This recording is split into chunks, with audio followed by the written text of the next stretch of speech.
Opa, Olaia, ze moduz gabiz? Oso ondo, Ander, zelan? Oso ondo. Haizu ja bosgarren atala eta berriroren esken inguruan berba egin behar dugu. Topera dabiz, The Basque Women Storm, horrela deitu diezaiokegu fenomeno honi edo zelan deituko diogu. Egia esan da, itzeleskoa da, zelan hasi dan emakumearen evoluzioa surfean, eta zuk esan dozuna. Azkenean, Europako rankinean momentu honetan, lehenengo 6etatik 2 euskalduna ditugu barruan, topo gehiean, ez dakit, laupa bost emakume ditugun, eta badaude jada batzuk Australiarako bidean.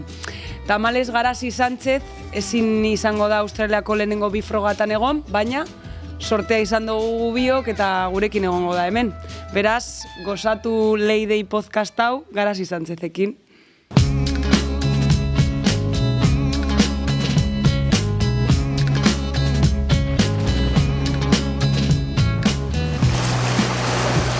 Leide, barealdian, Olaia Elorriaga eta Ander López Lerenak sortzen duten Kresaldozia. Garasi Sánchez, ongi etorri Leidei podcast honetara. Lehenik eta behin eta gonbiatu guztiei eskatzen diegun kontu bat. Zuk zelan definituko zenuke zeure burua? Eskerrik askona gonbidatzea gaitik, eta galdera zaila izango nuke dela. Pertsona arrunt bat bideetaz disfrutatzen saiatzen dena, eta gero ikasten eta hobetzen, eta txarto egiten dudanaz nire buruari barkatzen. Garasi Sánchez, urteak daroagu zure ibilbidea jarraitzen, zure bidaia jarraitzen. Orain munduko onenen artean zaude, eta txapelketetan topera. Nola hasi zinen txapelketa munduan? Nik dut, ume guztiak bezala, nire lagunekin, nire nebarekin, ondo pasatzen gero eta ordu gehiago manen nituen uretan, eta niztut nire lehen txapelketa bakin edo lagan izan zala, 2 meneunez horiek, kreksek egiten zituena, eta nire txako zen hori, niztut txapelketa gitxienekoa zela, baizik eta lagunekin denbora pasatzea, eta adin horretan lagara edo bakera jatea bidai ikaragarria zen, eta hori izan zen. Gero pizkana Europara ateratzen hasi nintzen, eta gauza bat besteari ekarri zion, eta gaur hemen gaude. Zu berez barinatxekoa zara, salvajekoa. Aipatu egin dozu menejunez txapelketa horiek, oin nahi bidez, txiki-txikitatik hasten diren surflari berri horiei ze esango zenieke, adibidez. Zenbateko garrantzia daukate txapelketa horiek? Ikas txikiak eta bakizu, oine, menejunez zirkuito hori asistitzen, baina baukagu ikas txikiak, Euskal Herriko Surferazioak, badu, Gazte Surfein, Euskal Herriko txikia, bai. Niztut, txikiei eta nagusiei niztut kirola joko bat dela eta jokoetan ondo pasatu behar dugula. Eta niztut hori dela garrantzitsuena, batzuetan hainbat txapelketa, hainbat sari, hainbat irabazi edo galdu. Eta niztut hori pena bat dela, orain surfa ere, pizkat futbola lehen bezala, ikus dezakezu zure burua hortaz bizitzen edo zaila da, baina gero eta informazio gehiago daukagu. Ni txikita nintzenean, niztut zorionekoa izan nintzen, ez nekielako hori lan bat izan zitekela, eta orduan bakarrik disfrutea zegoen gure buruan. Eta niztut hori sortena izan genuela, eta ni umei eskolan klaseak eman ditudanean, hori zaiatzen naiz pizkat transmititzen, ez? Galdu edo irabazi, baina disfrutatzen ez baldin baduzuz dauka zentzurik. Ogi bide bezala daukazu surfa gaur egun? Bai. Bai, euneko zabiz horretan? Bai, azken 4 edo 5 urte guten, bai.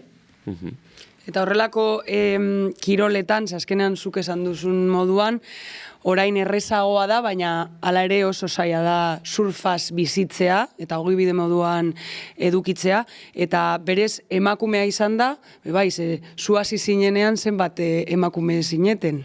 Ni hasi nintzenean, ni oso txikia nintzen, eta Miriam, Imaz eta Estitxo Estremo zeuden, eta niztut horiek zirela erdi bizitzen, esaten dute, malbibiendo, esaten dute haiek egon zirela, eta ezin, malbibiendo momentuan, baina ezin zuten, niztut lan bat da ere, urte bukaeran, eta gainera kiloralia baldin bazara, pizkat dirua aurreztu baldin badezeko zu, bestela ez dauka zentsu askorik, zentsua dauka, baina bestela ez da profesionala, azkenean.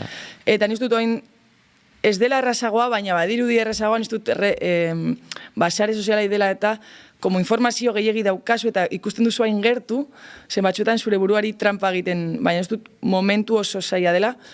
Lehen ere, baina lehen ez dut zaila zela pizkat salto egitea, zen oso urrun. Australia zegoen ni perurrun, orain daukazu eta badirudi Australian zaudela.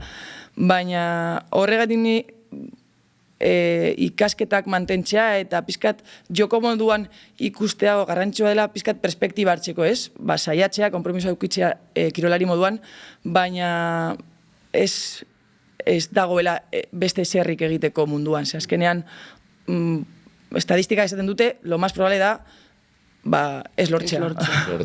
Baina, momentu segia da lortzen ari zarela, ez? Baina nik asko kostatu zait klik hori egitea eta disfrutatze. Lortzen baldin baduzu, baina ez baduz baduzu disfrutatzen ez daukazen txurik ere. Orduan, ni profesional moduan ibili baino lehen, lan egin dut La Salvaje Surf Eskolan, lan egin dut Pro Surfen, eta aldi berean ere nik ikasketak egin dituen enpresarialetan. Eta niztu dut horrek asko lagundu didala, lortzeko zen presioa ez neukan, zeptatu nuen modu batez, ez zela egin al nuen gauza bakarra munduan, edo gustuko nuen gauza bakarra munduan. Eta orduan, niztu dut horri esker, perspektiba horri esker ere, eta diruari balio berri bat emotean, urrizkina zaudenean kursioak ematen, bizkat perspektiba ezberdin bat eman dit, eta ere honen konpromisua ere handiagoa izan daitekela, baina desizio moduan, ez behar moduan.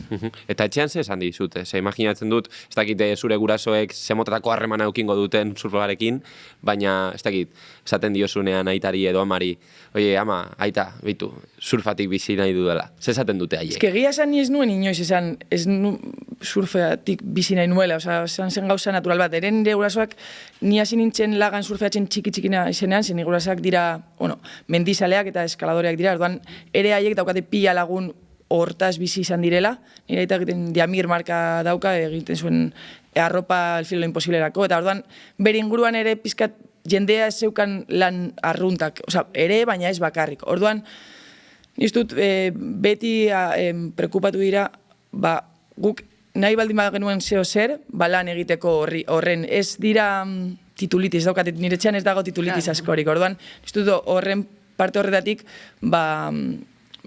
ondo izan da, ez dut hori ere borrokatu behar izan, bere haien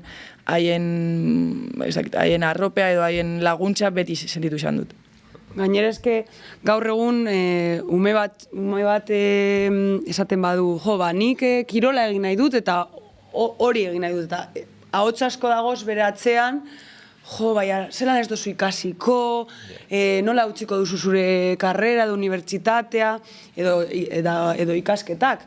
Eta, azkenan beti dago denbora, ez? Niz dut gainera, kirolak ere pilo goza ematen dizkizula, baina ni guraso moduan ez naiz aita, ez naiz ama, aita ez daukat semerik, baina niz dut normala dela bildurra izatea, ez? Zeren da pizka bat, erabaki pizkat gogorragoa eta estadistikoki ez lortzea eta zu ez duzu nahi zure alaba sufritzen ikustea. Eta niz dut hori naturala dela, baina ere guztiok jausten baldin bagara altxa gaitezke. Eta orduan hori niz dut bai nire gurasoen kasuan ni konsiente izatea erabeak hau hartzen baldin banuen egin behar den lana da, eta da egunero surf egitea, eta hotx egiten duenean, eta urrun egotea, eta gimnasiora joatea, eta batxotan ondo egiten duzu dena, eta galtzen duzu.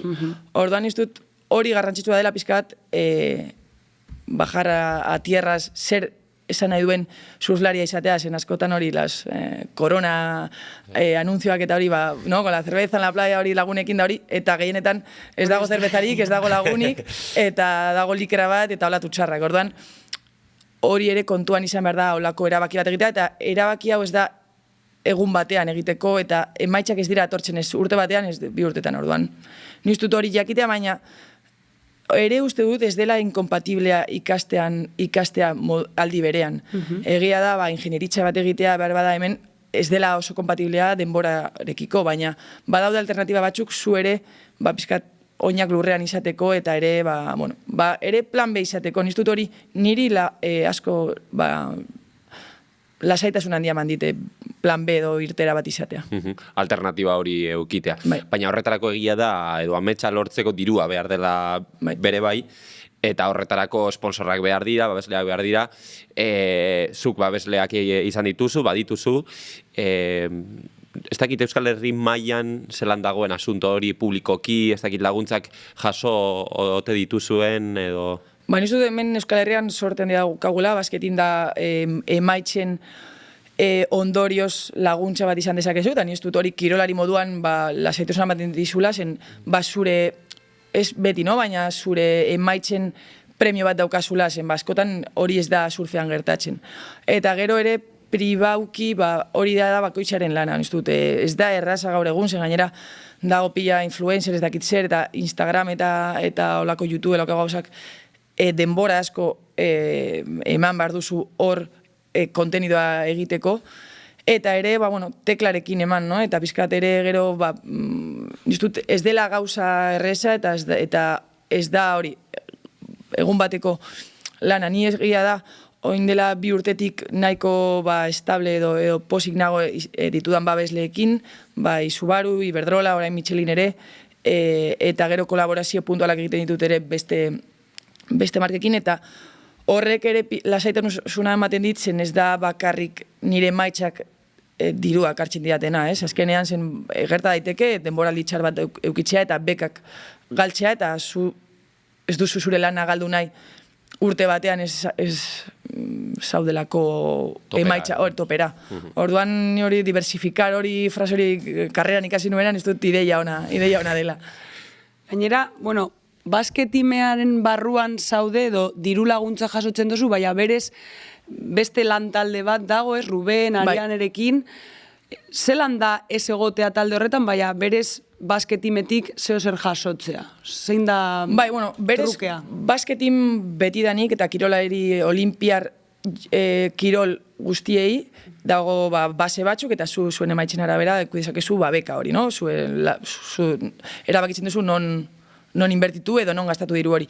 Gero ere surfaren kasu konkretuan egin zuten proiektu, ez dakit nola, olako bat, eta horren kondizio bat zen faduran bizi izatea, orain creo ustut lezaman daudela, eta ni nire burua ez nuen hor ondo ikusten, azkenean ni getxokoa naiz, bertan, eta niri asko laguntzen dit nire entornoa, nire harremanak mantentzea, nire burua ni kirolaria naiz, baina bakarrik ordu batzuetan, eta nin garazi naiz, getxokoa, eta arreba, alaba, laguna, eta pertsona pizkat normalagoa sentitzea, eta ditudan supermerkatura joatea janaria erostera, osea, me refiero, gauza normalak, eta niri kasuan horrek laguntzen nago, horregaitik erabaki nuen. Horrez egotea. Zure erabakia izan zen lantalde horretatik aldentzea? Bai, azkenean niztut, iaia, kirolari guztioi ofrezitu edo deitu ziguten, eta bakoitzak bere azkenean da gauza oso pertsonala, ez da, niztut ez dela gauza txarra edo ona, baizik eta zu ezagutu behar duzu zure burua, eta zer da hobea zuretzako, eta ez bakarrik kirolari moduan, niztut pertsona eta kirolaria gauza berdina direla, eta ni pertsonalki hor ez nintzen, ez gustura, ez nintzen pertsona, no sé, plenoa edo alaia, edo postasuna zen hori egon. Agian ja, heldutasun puntu horretara llegatu zinelako, ez? Agian horrelako proiektuak, residentzia baten barruan sartzea, dinamika oso exigente baten barruan egotea da, agian gazteentzako... Bueno, izan daiteke gazteentzako, baina ez dut hori da zure pertsonalitatea ere. Ni nire burua ez dut hor ikusten ez 20 urterekin ere. Ezkenean hori ez da, hor egoteak ez du esan nahi kompromiso handiago duzunik, ez gehiago entrenatzen duzunik ere, emaitzak ikusterari dira. Orduan, azkenean dut da, zu nola uste duzu zure errendimendua ailegatuko dela altu, hobeto. Eta nik argi daukat, ni nire pertsona hasten baldin badut, egunero entrenatzen baldin badut 7 ordu ez dut ondo surfeatuko, ez naiz posik egongo, ez naiz ez dut disfrutatuko, eta orduan, bueno, eta hori egin baldin behar bada, ailegatzeko, ez dudala nahi. Gero, bebai, zurlari bat eraikitzeko oinarriak oso importanteak dira, egia da orube bat behar duzula, baina, bueno, azkenean da, ez dakit, norberak duen maila. Zuk, uste duzu zurlari bezala zerbait zor diozula, ez dakit, norbaiti edo Euskal Herriko Zurfederazioari, edo zure entrenatzaileari, edo zure familiari, lagunei? Manistut, karkako kirolak, talde kirolak, baino talde kirolagoak direla. Eta zazkenean denbora asko ematen ditugu bakarrik galtzen eta irabazten duzu, eta ez baldin badago sare hori zure alboan, iztut oso saia dela, burua eta animoak eta konpromisua mantentzea urte askotan zehar. Eta hori, familia, lagunak, baina batez ere niztut 2010an ni surfa utzi nuen alde batera, eta nire bizitzako momentu pizkat hor galdutan enbilen eta pizkat momentu triste edo komplikatu bat, ezagutu nuen Gorka Alegria, eta bera izan da urte horretatik lan egiten dut berarekin parte, sorto, emozional coach edo ezakit nola dituko nion, eta niztut, berari esker ni hain karrera arraroa izan dudan, zen ez da normala igual zure puntu algidoa urte hauekin izatea edo lesio baten ostean edo 2 urtetan utzi nuen surfa, ez bakarrik txapelketak, utzi nuen uretan sartxera. Eta niztut, eta gure lan edo partea izan da, ni pertsona moduan asko lantzea, globalki lantzean nire karrera bizkat, eta niri horrek asko lagundu dit. Eta zer gertatu zitzaion, Garazi Sánchezi, surfa usteko? Alba da.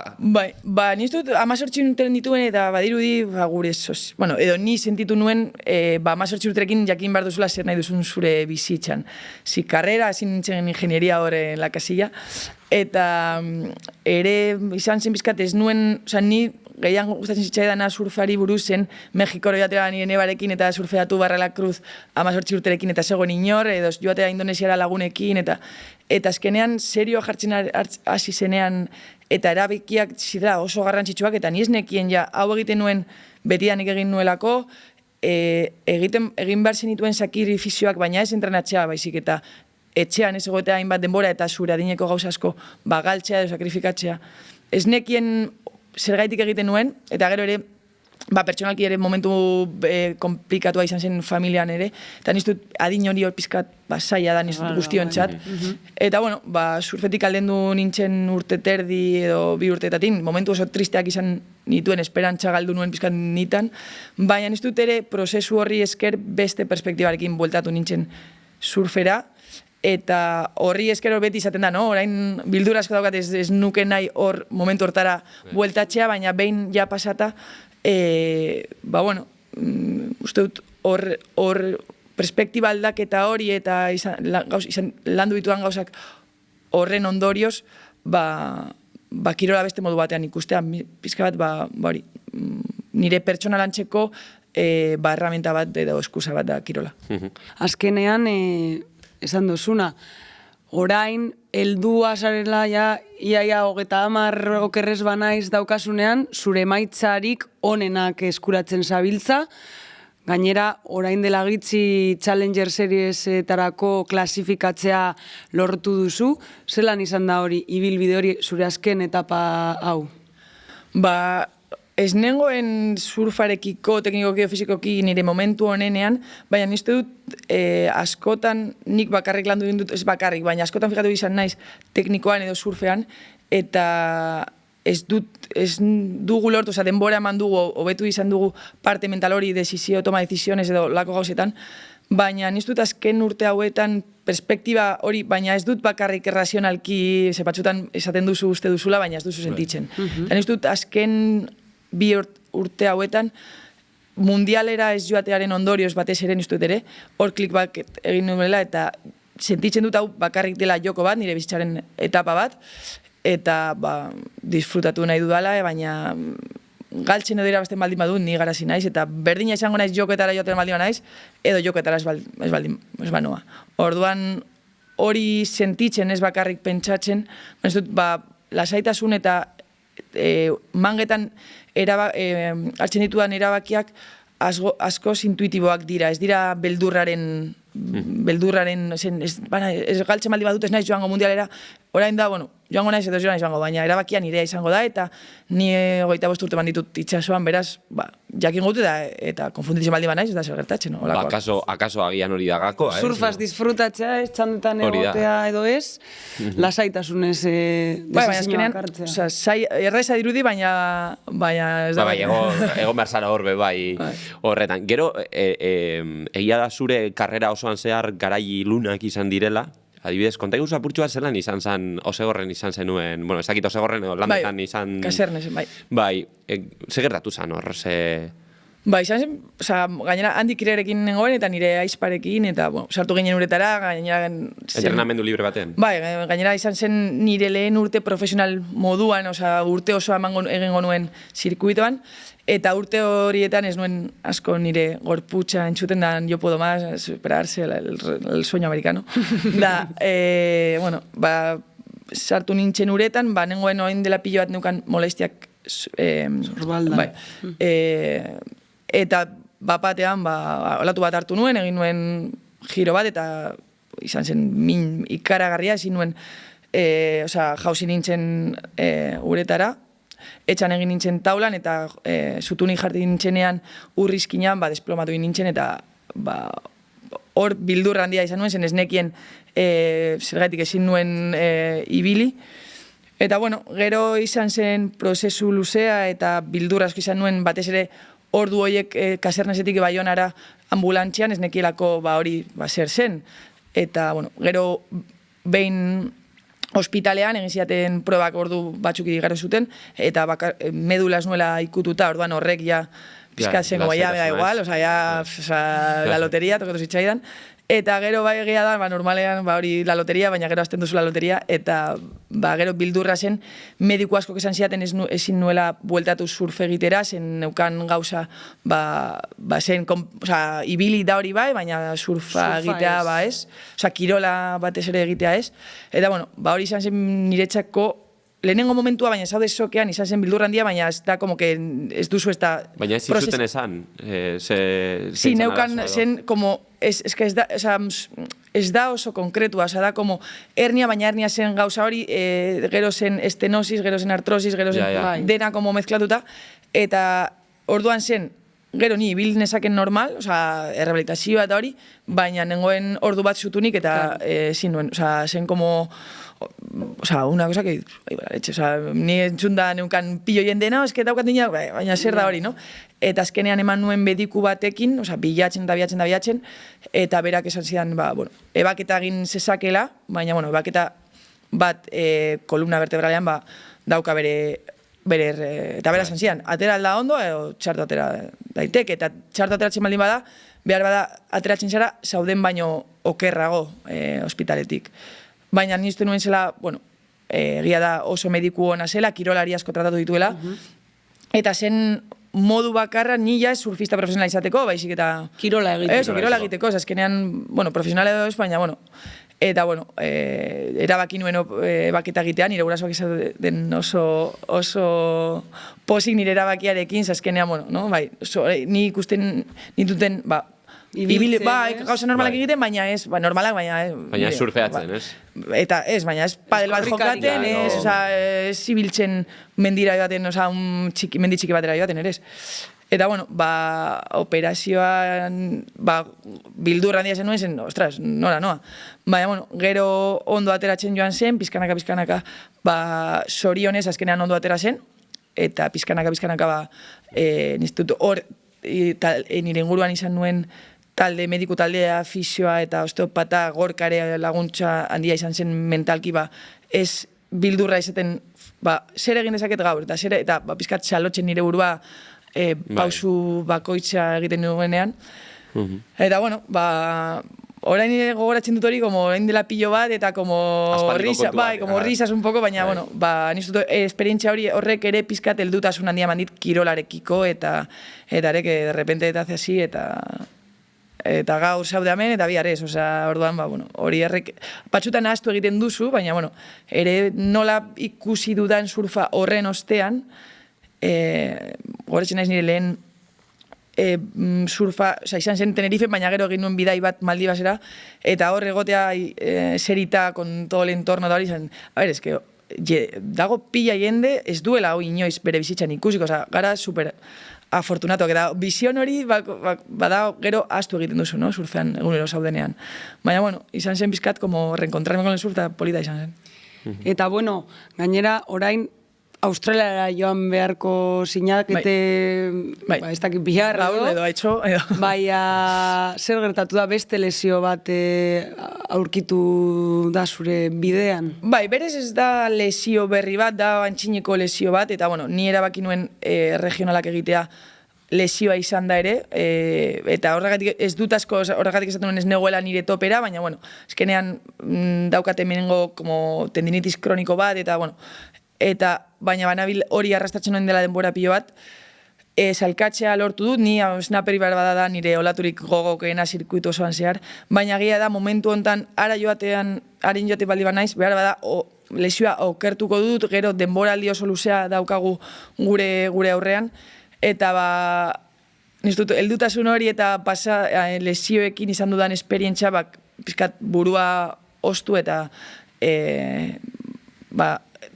inteligente pentsatzen ez da oso ona nire denborarekako orain joatea, hobea da hori sendatzea, eta ustailerako denbora daukat hori ondo sendatzeko eta forma honean ailegatzeko.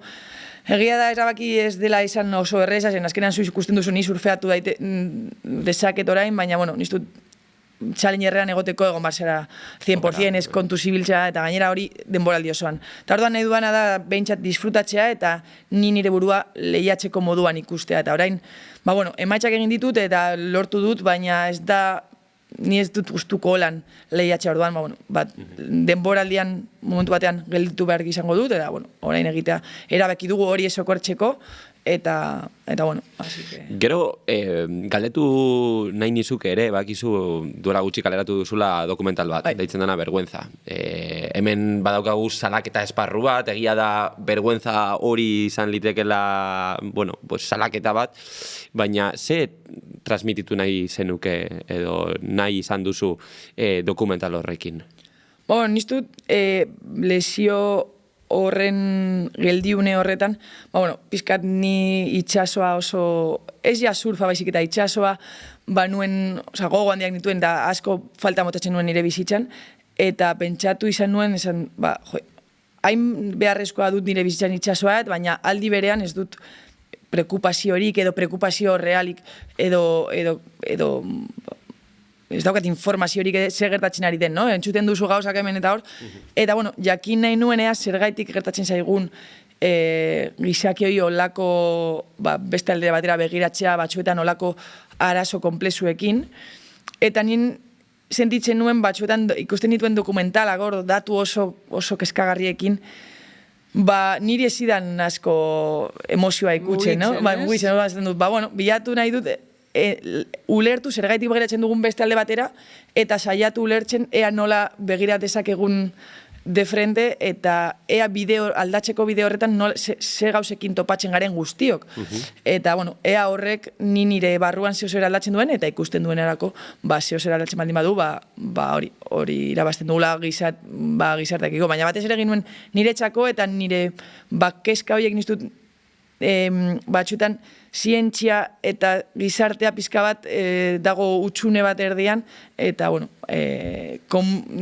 komunikazio falta bat, eta nire ikuspuntua jarri nuen hor, eta egia da uste nuen baino jende gehiagori edo impacto gehiago izan du, eta eskola askok deitu diate hor jartzeko, eta nire horrek ilusioan egiten dit, zer ez dut, hori zen helburua, ez ni esatea zein dagoen ondo esain txarto zen, ni lehena naiz gauza asko txarto gentutuanak, baina bai reflexiora ematea eta bakoitzak alduen moduan eta bere zirkustantziekin gero eta beto egitea.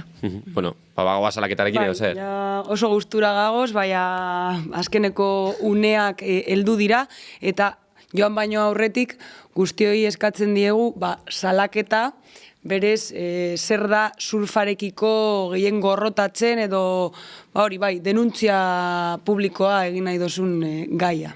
Nik dut ez dela bakarrik surfarekiko, baina surfean lehen ez dut ez zela gertatzen eta orain bai. Pizka bat medioak edo gurasoak ere, entrenadoreak, federazioak pizkat, resultadismo hori pizkat alde batera ustea. Gure adinarekin ere, asko sufritzen dugu hori, baina ez dut tristeagoa dela, ume txikiei mangetatik urtetzen eta entrenadoreak oiukatzen edo gurasoak, niri hori pena handia ematen ditzen. Ez dut surfa genukan gauza handia, zela zenuen ez da, emaitza entzuten eta zen hori, konpartitu eta disfrutatzea. Eta azkenean kirola da, baina gainera niztut txikiak direnean garrantzitsuena edo kirolaren baloreak ez da galtza edo irabaztea baizik eta nor konpartitzen zaren bidea, eta niztut hori pizkat berriztea edo gogoratzea, niztut nire ilusio handia gengo litzateke. Guapo dago, salaketa hori, ez? Bai. Azkenean egia da, entrenatzaileak urrertzean, txandetan, tablekin, keinuak egiten, Olaia eta Biok gabi askotetan speakerlanak egiten eta flipatzen dugu, haizu. Eta hori ni tan mal, baina gero ateratzen da, ¿por qué no has hecho? Baina, baneko zuen, baina da ez da inerreza. Entzun izan dut, onaino etorri naz, eta hor begiraz egin dozun, hori egia da. Lehenengoan eta kanpora, Bueno, haizu, supergustora gabi zurekin, baina egia da agur esan behar dugula. Eskerrik asko. Eta, zera, kanta batekin esan behar diogu agur, derrigorrez, Leidei podcast honetan, orduan, zer da edo zein da aukeratu duzun kanta? Olala de The Faces, gustuko duzun. Kanta horrekin bagoaz, garazi, eskerrik asko. Mi esker, gurekin egotearren eta supersorte ona urrengo 6 frogatan, oraindik denbora dago klasifikatzeko. Eskerrik asko.